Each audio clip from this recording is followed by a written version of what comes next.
Les amis, avez-vous déjà entendu parler de l'histoire de la séquestrée de Poitiers?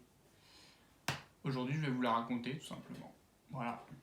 Alors, pour se mettre dans de bonnes conditions, on va commencer par se la péter un peu et mettre la lampe en rouge, histoire de donner une petite ambiance sombre. Allez, on y va.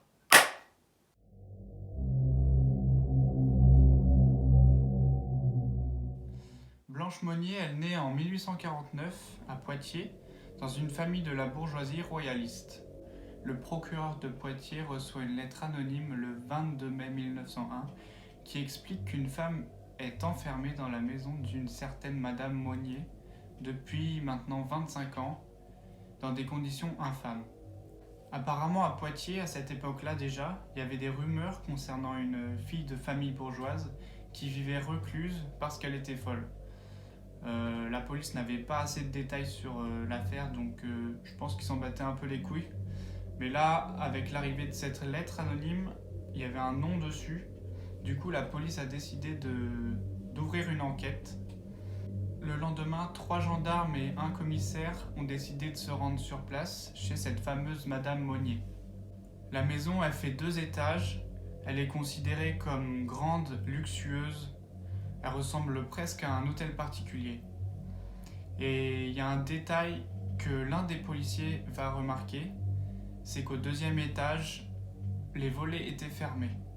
Bref, cette maison, elle est tenue par Madame Monnier, qui est veuve et qui n'aime pas trop être dérangée par les policiers surtout, et qui va donc essayer de les dégager, sauf que les policiers, tu les dégages pas comme ça, tu les dégages pas. Oh putain. S'ils veulent rentrer, je pense qu'ils rentrent, surtout à cette époque-là. Et donc les policiers, ils vont aller au 2e étage et ils vont décider d'ouvrir la porte où le volet était fermé. Manque de chance, ou pas, une odeur immonde se dégage de la pièce dans laquelle ils rentrent et ils vont découvrir une femme sur le lit, ligotée au milieu d'excréments, de rats, de cafards et de restes de nourriture. Son corps, il est nu, il est squelettique, ses cheveux sont longs, ils sont sales, ils font 2,5 kg. Elle a les ongles longs. La pièce, elle a jamais été aérée et les volets sont restés fermés 24 ans. Un détail un peu creepy, c'est que pendant qu'elle est transférée à l'hôpital, elle crie et elle supplie les gendarmes de ne pas l'enlever de sa petite grotte.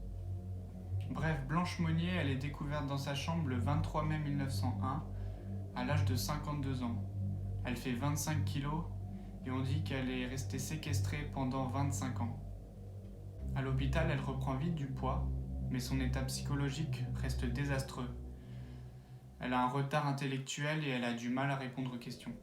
Le 24 mai 1901, sa mère Louise Monnier et son frère Marcel Monnier sont arrêtés puis enfermés. La mère expliquera qu'elle aimait sa fille dont l'état psychologique se serait dégradé à 23 ans. Elle se défend et précise que Blanche refusait de sortir de sa chambre depuis une fièvre qu'elle aurait eue en 1872. Apparemment, elle rejetait toute la nourriture qu'on lui donnait et refusait de se laver. Bref, sa mère, elle meurt 15 jours plus tard et n'assistera pas au procès. Selon l'opinion publique, cette séquestration serait liée à une histoire d'amour entre Blanche et un avocat dont les parents s'étaient strictement opposés dû à une histoire politique entre républicains et royalistes. Bon, la politique, j'y connais rien par contre. D'après l'historien Jean-Marie Augustin, il s'agirait d'une séquestration forcée. Il l'aurait donc enfermée pour la dissuader de cet amour, ce qui l'aurait rendue folle. Et sa mère n'aurait pas voulu l'interner par peur de donner une mauvaise image de la famille.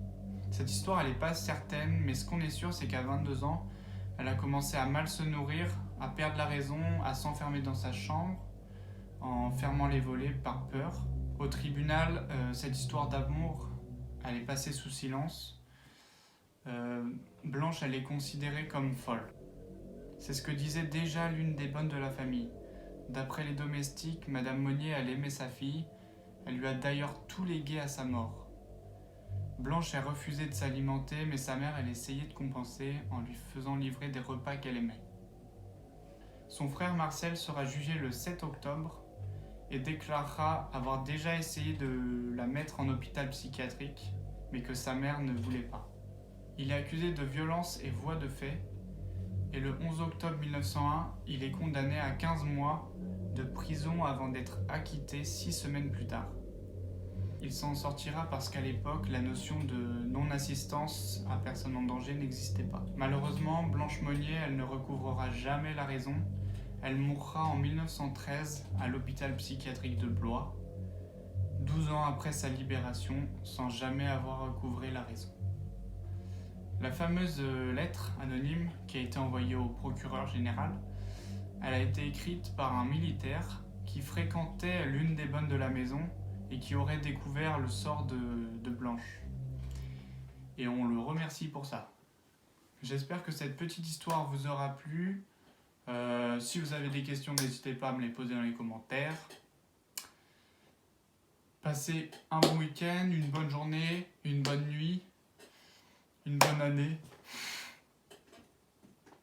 Je suis fatigué, j'en ai marre. Merci à tous, j'en ai marre.